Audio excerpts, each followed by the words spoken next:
¿Qué tal? Buenos días. Buenos días. Buenos días. Bienvenidos. Gracias. Vamos a poner una vez más en manos del Señor este tiempo de estudio de su palabra, para que nos abra nuestros corazones, nuestras mentes y nos dejemos guiar por el Espíritu Santo. Padre Santo, en esta mañana queremos entregarte este tiempo de tu palabra. Señor, sabemos que no somos dignos de acercarnos delante de ti y a tu presencia, pero por gracias por la obra de tu Hijo nos podemos acercar y llamarte Padre Santo. Te pido que en estos momentos nos llenes de tu Santo Espíritu, de tu presencia y abras nuestras mentes y nuestros corazones. Lo entregamos a ti, Padre Santo, en el nombre de Jesús. Amén. Amén. Voy a hacer una pregunta de salud. ¿Qué tal van los propósitos de este año? Vale, no voy a mirar a nadie, ya he visto a alguno que empieza a agachar la cabeza. ¿Qué tal la lectura de la Biblia? ¿Bien? Eso sí. ¿Y los otros propósitos? Ir al gimnasio, hacer dieta. Bueno, voy a dejarlo ahí. ¿Y el de los viajes? Eso sí, no falla. Eso sí. Tenemos a nuestra querida Amalia, que creo que es la más viajera de toda la comunidad. Pues doy gracias a Dios que el pasado año un viaje inesperado me surgió a finales de septiembre. Yo tenía ganas de ir a ver un amigo que está trabajando en un pueblo Castoria, en Grecia, al norte, pero había estado antes en Alemania y Londres, y como podéis imaginar, Londres barato no es. Y entonces me dijo, mira, pasa una circunstancia, me han quedado 2 plazas libres en el hotel, está pagado de 20. Dije, bueno, espera, voy a hablar con mis jefes, a ver si me autorizan por lo menos esos 4 o 5 días. Y yo se lo entregué al Señor. Dije, Señor, te entrego este viaje, no me lo esperaba, son de los que me gustan, de los no planificados. Pero como llevo haciendo desde que he empezado a viajar un poco más a menudo, digo, Señor, que se haga tu voluntad, que sea un viaje con propósito, que no sea solo un viaje en el que pueda ir a ver diferentes zonas de Atenas, de las islas. Y bueno, abrió esa puerta, me permitieron ir y estuve con este amigo, los dos, visitando diferentes lugares. Y digo que Dios abrió esta puerta porque tuvimos tiempo de hablar de diferentes cosas. Hacía tiempo que no nos veíamos, nos pusimos al día y entre otras cosas me hacía muchas preguntas acerca de Dios, Jesús, la Biblia. ¿Qué diferencia hay entre evangelista y católico? Y eso me permitió, por así decirlo, evangelizarle un poco, de una forma diferente a lo que suele hacerse uno, a lo mejor cuando está en la calle con las actividades evangelísticas. Y eso, al día de hoy, todavía tiene preguntas, tiene curiosidad. ¿Y por qué digo todo esto del viaje? Porque como habéis visto, hemos estado o estamos estudiando el libro de Hechos. La semana pasada el pastor Dwight hizo el segundo viaje misionero de Pablo. Indagó mucho dentro de las escrituras, diferentes lugares. Graham, que le echamos de menos, por cierto, hacía más o menos un mes o 3 semanas así, había hecho el primer viaje misionero. Y como podéis ver hoy en el cartel, vamos a hablar del tercer viaje misionero. Es un texto largo, porque va desde Hechos 18:23 al capítulo 21:16. Pero bueno, os digo una cosa, no os voy a dar la paliza indagando otra vez en las diferentes iglesias. Y que, a ver, este fue el primer viaje en el que Graham estuvo también haciendo la enseñanza. La semana pasada estuvo Dwight. Y hoy nos toca este viaje. Parece más largo, pero si comparáis más o menos son casi las mismas zonas. Digo casi porque hay diferentes lugares por los que vuelve, no vuelve a pisar por donde había ido previamente. Y claro, en todos estos viajes de Pablo, ¿cuál era su principal objetivo? Evangelizar. Correcto. El primer objetivo principal en estos viajes ministeriales es predicar el Evangelio en los diferentes lugares, ya sean a judíos o a griegos. Recorre las diferentes regiones, como dice el texto al inicio en Hechos 18, 22 y 23, de Galacia y Éfeso, lo que hoy conocemos como Turquía, Frigia, que sería en Asia Menor, y en Grecia, Atenas, Corinto y otras ciudades. ¿Cuál es el lugar favorito de Pablo para predicar el Evangelio? Las sinagogas. Las sinagogas es el lugar, que ya conocemos todos, donde se reúnen los judíos el último día de la semana, el día 7, para leer las Escrituras y estudiarlas juntos. Claro, es entendible que a Pablo le encanta este lugar, porque sabe que van a estar allí todos, que tienen las Escrituras y que puede confrontarles con las mismas Escrituras que ellos tienen. Pero, ¿qué ocurre cuando empezamos a predicar el Evangelio? Cuando empezamos a hablar a los demás del Evangelio. Que hay oposición. Esta oposición, ahí en los pasajes que vamos a ver hoy, hay dos principales, que lo resalta el autor, Lucas. Y uno sería el ejemplo que aparece en Hechos 19, del 8 al 9. Hoy no voy a hacer seguido todo el texto, sino que me voy a ir a los puntos principales. O sea que voy a estar saltando entre los diferentes pasajes. Igual estoy ahora en el 19, luego salto al 18, vuelvo al 20 y termino el 21, ¿vale? Os voy a mover un poco locos. Hechos 19, del 8 al 9, dice: y entrando Pablo en la sinagoga, habló con denuedo por espacio de 3 meses, discutiendo y persuadiendo acerca del reino de Dios. Pero endureciéndose algunos y no creyendo, maldiciendo el camino delante de la multitud, se apartó Pablo de ellos y separó a los discípulos, discutiendo cada día en la escuela de uno llamado Tirano. Endureciéndose algunos y no creyendo. Y además, no quedaban ahí, maldecían el camino delante de todos. Como vemos, y como hemos experimentado también en nuestras vidas, el presentar el Evangelio a otros conlleva rechazo. Y ese rechazo muchas veces es frontal, es directo. Te pueden llegar a insultar, injuriar, menospreciar, incluso apartar de tu grupo de amigos o de tu grupo de trabajo, etc. Pero esto solo tiene una lectura positiva, entre otras muchas, pero la más principal es: estamos haciendo lo correcto. Porque no es para nosotros, es para el reino de Dios. Y claro, presentar el Evangelio, ¿qué es? ¿O qué es lo que significa para nosotros?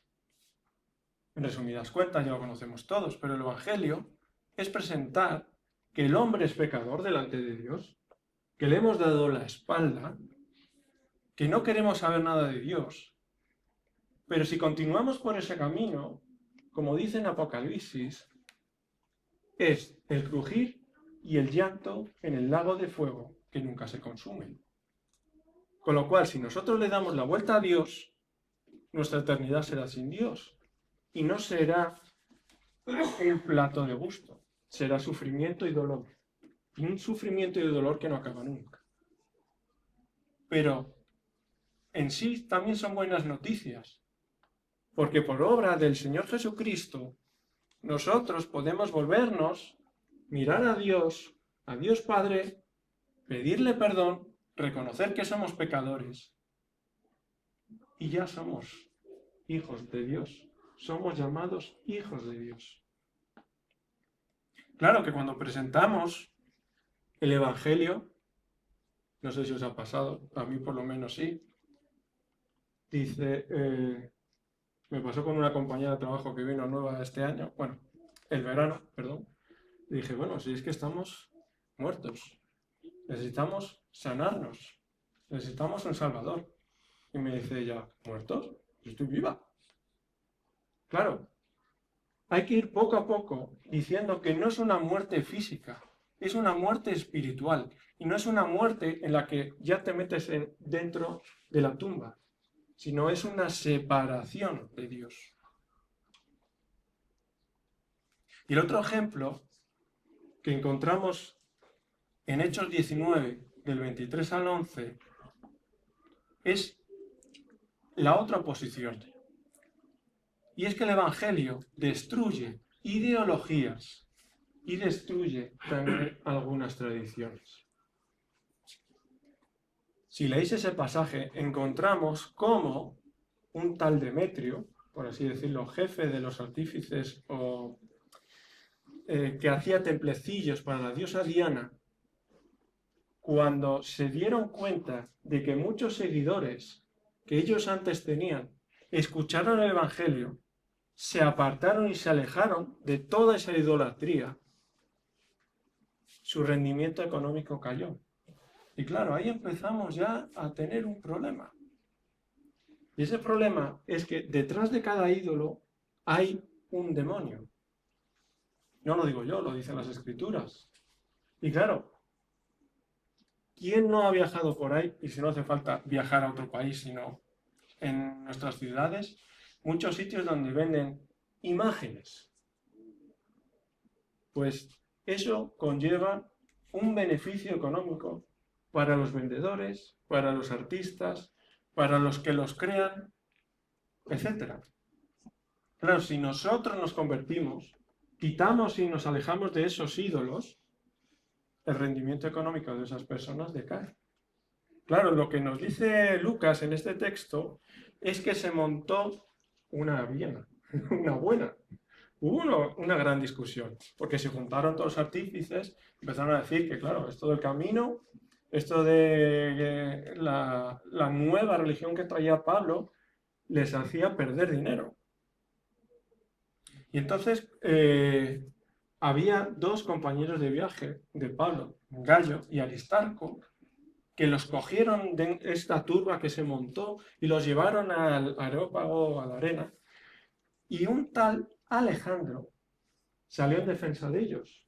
Pero claro, cuando se dieron cuenta la turba de que este Alejandro era judío también, dice el texto que estuvieron por 2 horas gritando, grande es Diana de los Efesios. ¿Os imagináis? 2 horas escuchando constantemente eso y vosotros en el centro de atención. Ya no digo un partido de fútbol que dura 90 minutos, si no hay próloga, si no hay más. Si habéis estado en algún estadio, el vocerío que se monta. Pero están como unos animando y otros reprochando al equipo contrario. Pero es que aquí tenían a todos en contra. En cierto sentido, también para nuestras vidas, cuando presentamos el Evangelio, tenemos a todos en contra. A todos aquellos que no han creído en Jesús como su Señor y Salvador. Y si nos damos cuenta por las Escrituras, no son dioses los que se hacen con las manos, como tenían los efesios a esta tal Diana. Si nos vamos a Éxodo 20, a los mandamientos de la ley de Dios, cabe recordar lo que Dios nos recuerda. Éxodo 20, del 3 al 5. No tendrás dioses ajenos delante de mí, no te harás imagen ni ninguna semejanza de lo que esté arriba en el cielo, ni abajo en la tierra, ni en las aguas debajo de la tierra. No te inclinarás a ellas, ni las honrarás.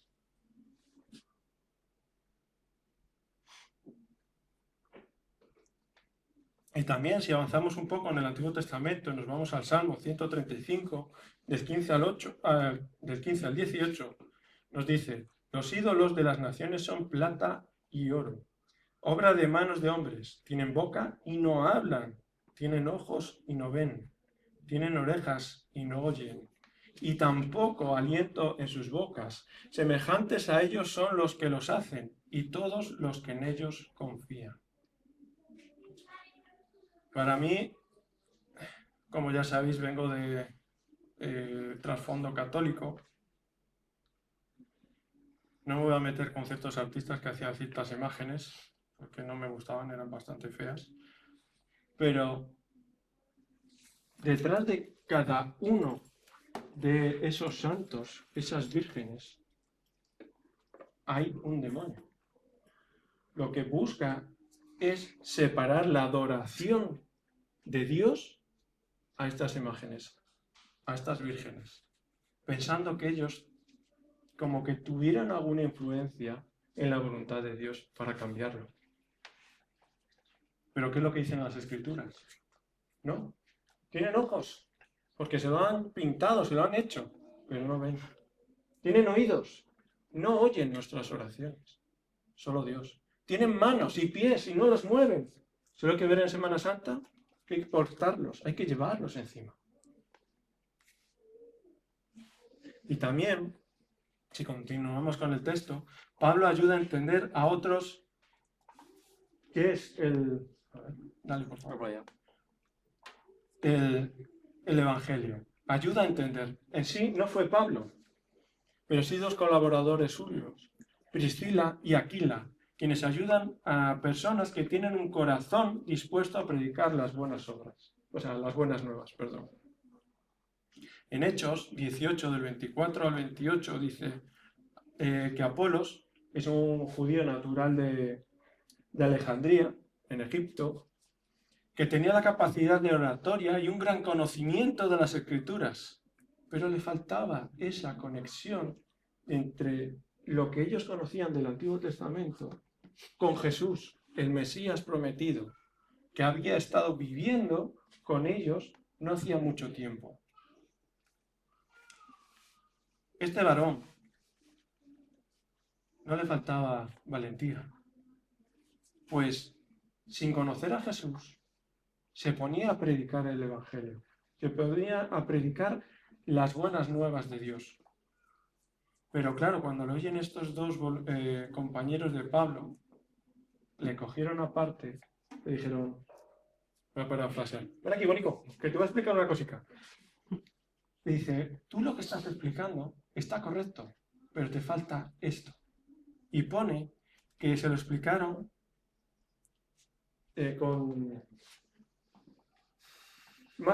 los pusieron más exactamente el camino de Dios. Hicieron esa conexión que les faltaba con Jesús. Y él, entiendo, que lo comprendió. Y luego termina el pasaje que él quería ir a Calla, otra localidad. Y además estos hermanos le dijeron, vale, no vas a ir de vacío, lleva estas cartas para que te reciban con bien los hermanos que están allí. Aquí vemos también que el corazón de estos siervos, Priscila y Aquila, era de hospitalidad.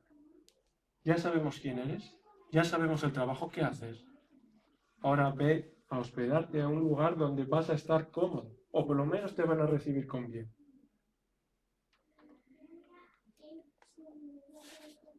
Y aquí me hace pensar que un buen discipulado ayudará a enseñar a otros a ser buenos discípulos. Lo repito, un buen discipulado ayudará a enseñar a otros a ser buenos discípulos. Si habéis recordado, el pasado año hemos estado haciendo hincapié de cómo crecer como discípulos, cómo ser un buen discípulo. Y también estamos trabajando en hacer buenos discípulos, para que estos a su vez puedan hacer buenos discípulos a otros.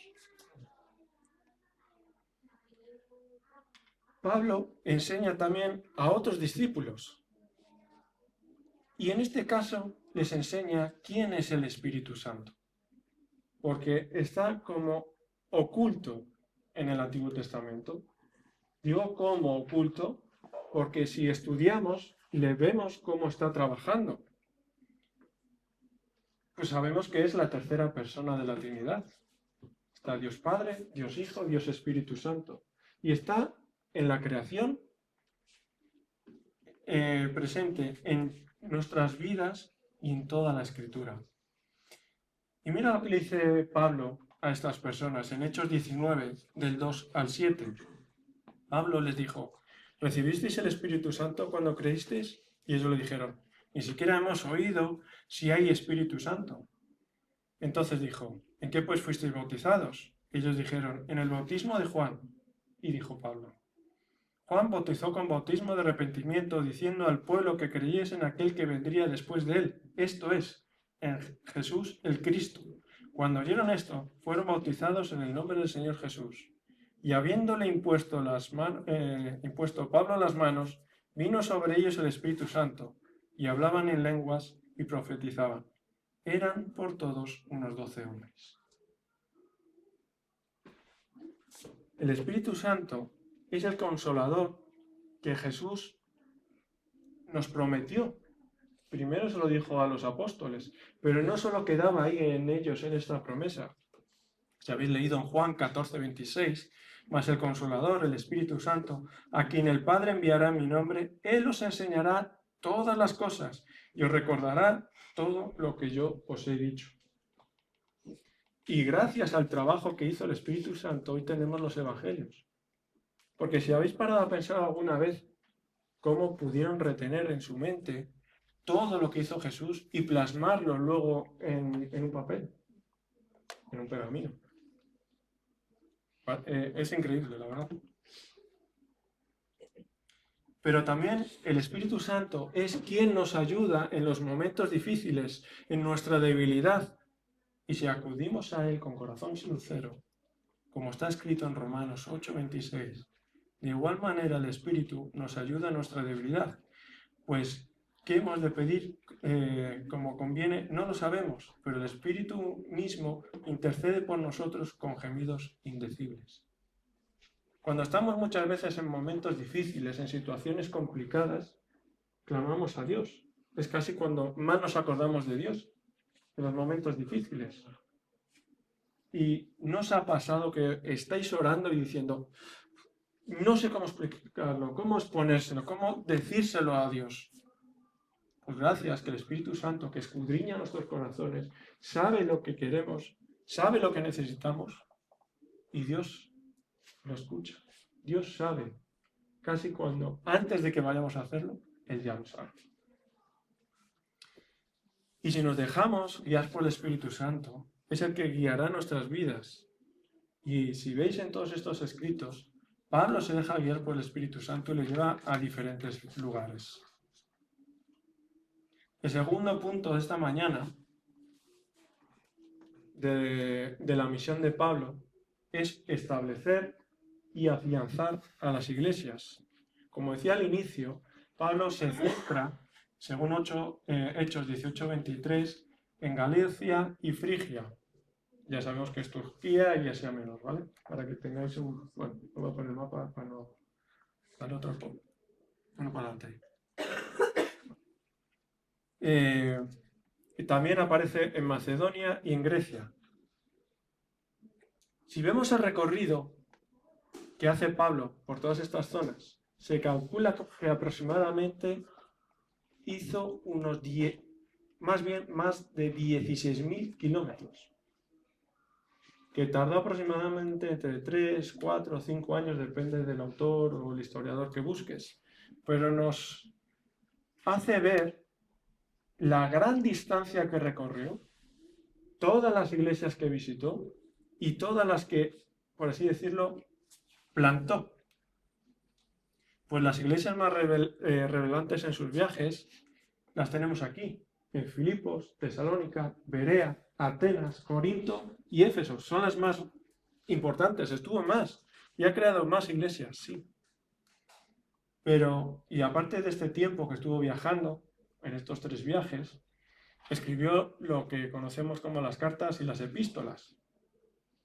Si os hacéis una idea, Pablo, ¿cuándo descansaba? Si no estaba de viaje, estaba escribiendo, y si no estaba consolando a los hermanos, y si no dándoles apoyo, y si no, regañando. Yo creo que también tendría su tiempo de, como Jesús, porque nadie somos máquinas. Necesitamos descanso. Y si observamos, la visita que hace Pablo por cada una de las iglesias implica el compromiso que tiene con esas iglesias. El apoyo que le da. Lo que decía antes, también aquellos que se habían desviado, ponerlos un poco en orden, resolver problemas. Y si pensamos, si lo extrapolamos a nuestras vidas, en nuestra vida sería toda aquella persona que tenemos cerca y les hablamos acerca de Dios y de su obra por medio de su Hijo, nuestro Señor Jesús, siendo nuestro compromiso el apoyo a cada una de ellas. No hace falta viajar muy lejos para plantar la semilla del Evangelio. Son todas las personas que nos rodean, que están en nuestras vidas. Pero Pablo no viajaba solo, tenía compañeros. En Hechos 24 vemos los compañeros que tenía. Sópater de Berea es posiblemente el mismo de Sosípater, pariente de Pablo, mencionado en Romanos 16:21. Aristarco de Tesalónica, que casi había perdido la vida en el motín de Éfeso, según aparece en Hechos 19:29. Más adelante leemos que era compañero de cárcel con Pablo en Roma, Filipenses 24 y Colosenses 4:10. Segundo, también de Tesalónica, acompañó a Pablo hasta Asia, probablemente hasta Troade o Mileto. Gallo de Derbe, como el gallo que me acaba de salir, no debe ser confundido con el macedonio que fue tomado por el populacho en Éfesos 19:29. Otro gallo es citado como morador de Corinto y anfitrión de Pablo mientras estaba allí, en Romanos 16:23. Aunque la tercera epístola de Juan se dirige a un hombre llamado Gallo, posiblemente vivía en alguna ciudad cercana a Éfeso, Gallo era un hombre muy generalizado en la época. Timoteo no solo acompañó a Pablo a Asia, sino que estuvo con él en Roma durante su primer encarcelamiento. Posteriormente viajó con Pablo a través de Asia proconsular. En su segunda carta a Timoteo, Pablo expresó el deseo de volver a verle, pero no tenemos conocimiento si se cumplió este deseo. Tíquico, nativo de Asia Menor, probablemente viajó con el apóstol hasta Mileto. Más adelante se unió a Pablo en Roma y es mencionado como colaborador con él hasta y el tiempo de su segundo encarcelamiento. Trófimo era aparentemente un gentil procedente de Éfeso, en Asia Menor. Fue con Pablo a Jerusalén y también es mencionado en 2 Timoteo 4:20. Si os dais cuenta, aparte de que estos nombres, si queréis ponérselos a sus hijos, a vuestros hijos, pero en este pasaje no se menciona un nombre, y es el último, es Lucas, es el autor de esta carta. Y si vemos en Hechos 25, aparece implícitamente dentro de todos estos colaboradores, porque dice, nos esperaron en Troas. ¿A quién iban a esperar sino Lucas con los demás? Cada uno de estos compañeros hacía más llevadera la carga del ministerio. Eran compañeros de viaje, compañeros de fatiga y compañeros de sufrimientos y también de alegrías. Y esto nos recuerda a lo que está escrito en Eclesiastés 4, del 9 al 12. Mejores son dos que uno, porque tienen mejor paga de su trabajo, porque si cayere, el uno levantará a su compañero. Pero ay del solo, que cuando cayere, no habrá segundo que lo levante. También si dos durmieran juntos, se calentarán mutuamente, mas ¿cómo se calentará uno solo? Y si alguno prevaleciere contra uno, dos le resistirán, y el cordón de 3 dobleces no se rompe pronto.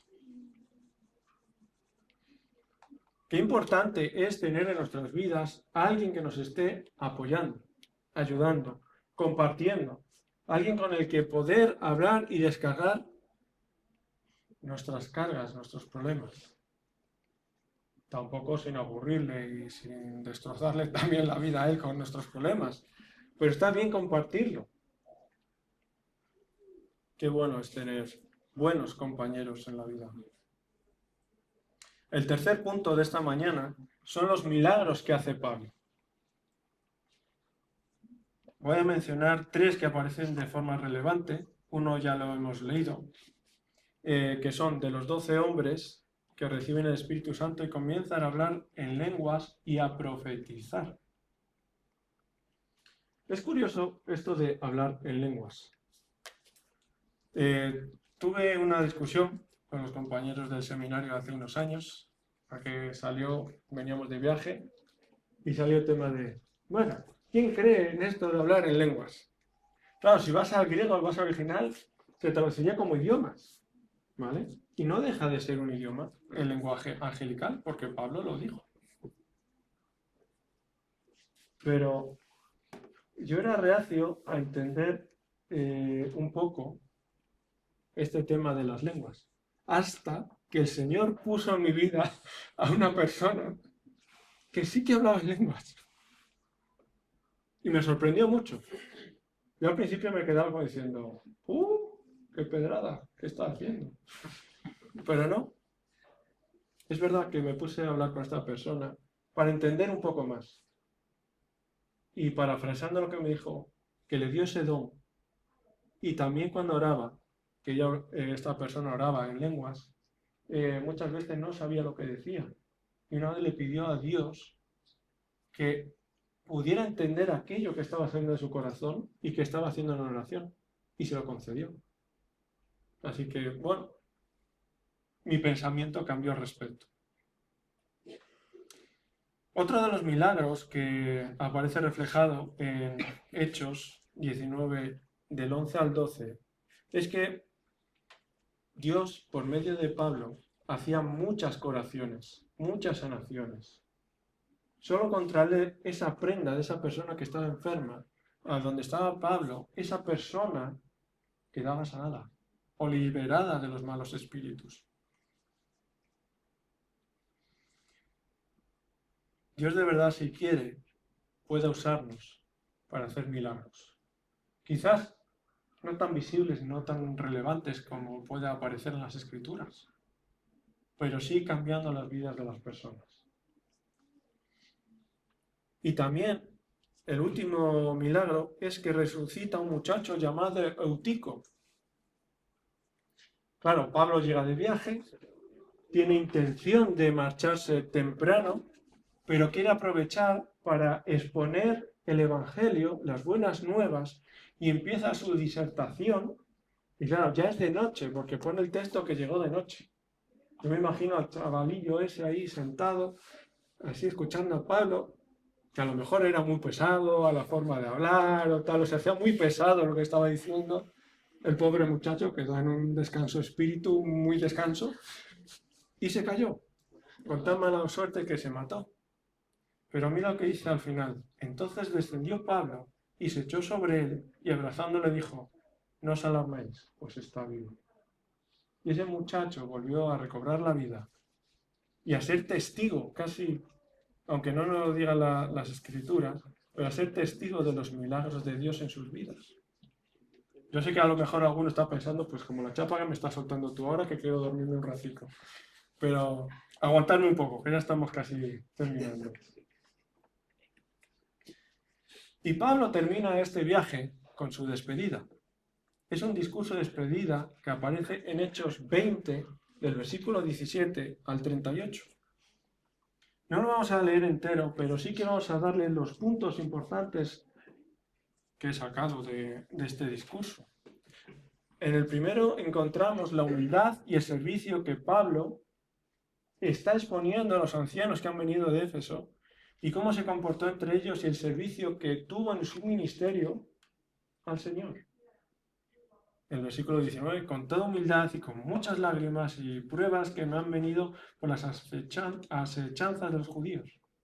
El segundo punto sería el que hemos visto como el primero, predicación del Evangelio, versículos 20 y 27, sin rehuir el anunciar y enseñar públicamente, anunciando todo el consejo de Dios.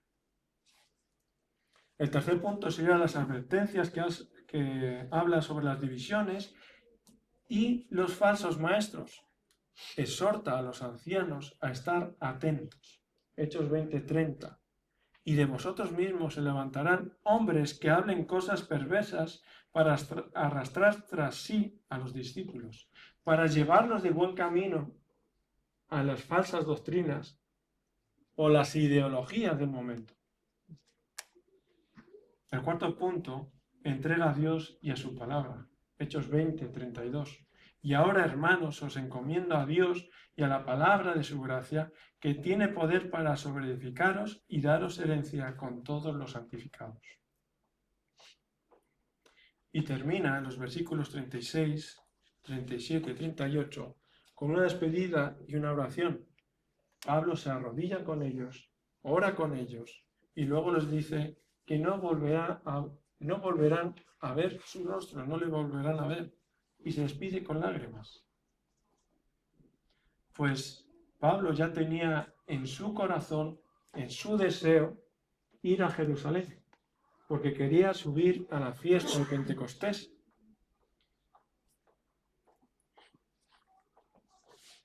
Pero antes de eso, si vemos en Hechos 21, de los versículos 10 y 11, aparte de que Pablo, antes de ir a Jerusalén, pasa por diferentes lugares, desembarca en Cesarea y se aloja en casa de un tal Felipe el Evangelista, que tiene hijas que también son profetisas. Y recibe una visita curiosa. Hechos 21, 10 y 11. Y permaneciendo nosotros allí algunos días, descendió de Judea un profeta llamado Ágabo, quien, viniendo a vernos, tomó el cinto de Pablo y atándose los pies y las manos dijo: esto dice el Espíritu Santo. Así atarán los judíos en Jerusalén al varón de quien es este cinto y le entregarán en manos de los gentiles. Si habéis leído todo este tercer viaje, todos estos pasajes, os daréis cuenta que puede resultar curioso, a priori, el contraste que vemos en Hechos 21:14, que dice: y hallad a los discípulos, nos quedamos allí 7 días, y ellos decían a Pablo por Espíritu que no subiese a Jerusalén. ¿Veis aquí el contraste? Por un lado le están diciendo, movidos por el Espíritu, no subas a Jerusalén. Pero Pablo tiene ese deseo de subir. Y parece contraproducente o que choca entre sí. Pero no. Pablo ya se había propuesto estar en la fiesta de Pentecostés y subir a a Jerusalén y de ahí a Roma. Hechos 19, 21 y Hechos 20, 16.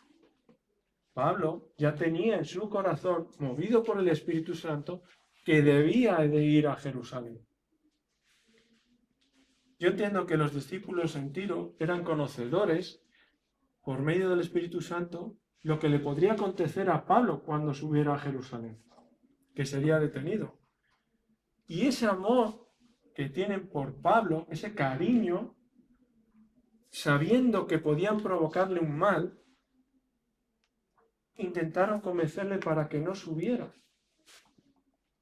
Me imagino la situación de: Pablo, no subas, nos ha mostrado el Espíritu Santo lo que te va a acontecer, el sufrimiento que vas a tener. Y también en esta profecía de Ágabo, Pablo recibe la respuesta que había tenido con anterioridad, que tenía que ir a Jerusalén y que se iba a cumplir aquello que iba a suceder. Era conocedor de los peligros que le acontecerían y su deseo de acudir a Jerusalén a pesar del sufrimiento que padecería. Sabemos que Pablo puede resultar, en una palabra muy castellana, muy testarudo, muy cabezota. Si me he propuesto ir a Jerusalén, yo tengo que ir a Jerusalén. Pero no, sabemos que Pablo tenía un propósito para ir. Y también esto me hace pensar en nuestras vidas, si somos conocedores de que algo a priori va a ser malo para nosotros, lo voy a poner entre paréntesis, malo, lo haríamos por el Señor. Estaríamos dispuestos a aceptar ese sufrimiento, ese dolor, por ir a cumplir los mandamientos de Dios? Pues casi sin darnos cuenta lo estamos haciendo cada día en nuestra vida. Porque como hemos estado viendo, si predicamos el Evangelio vamos a encontrar oposición.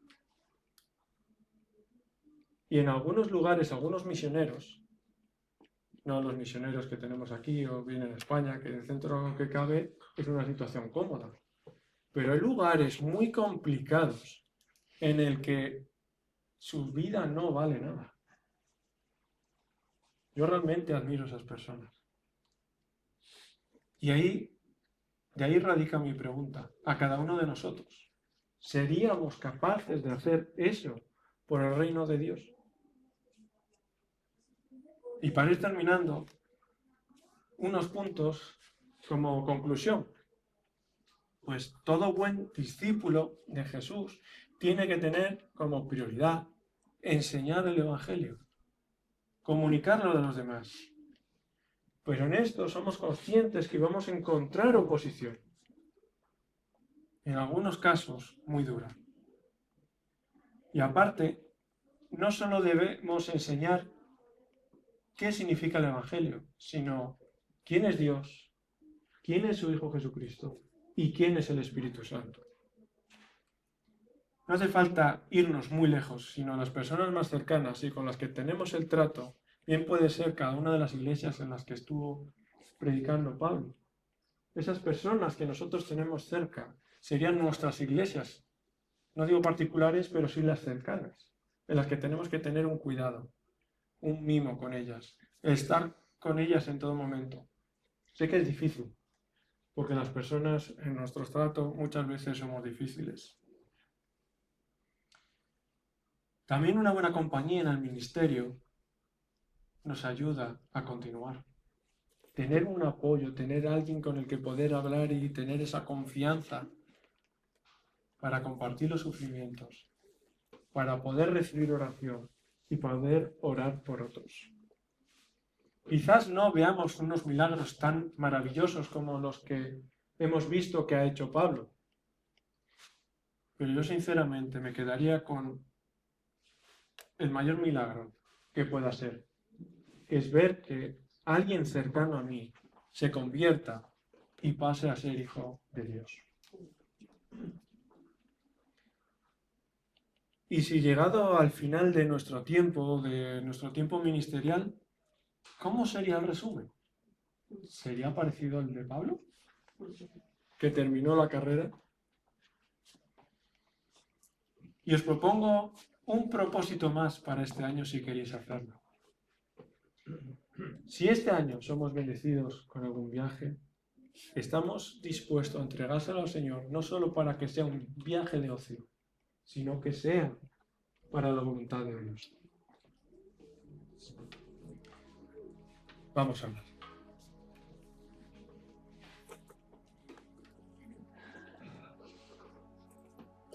Padre Santo, queremos dar las gracias por el ejemplo de Pablo en nuestras vidas.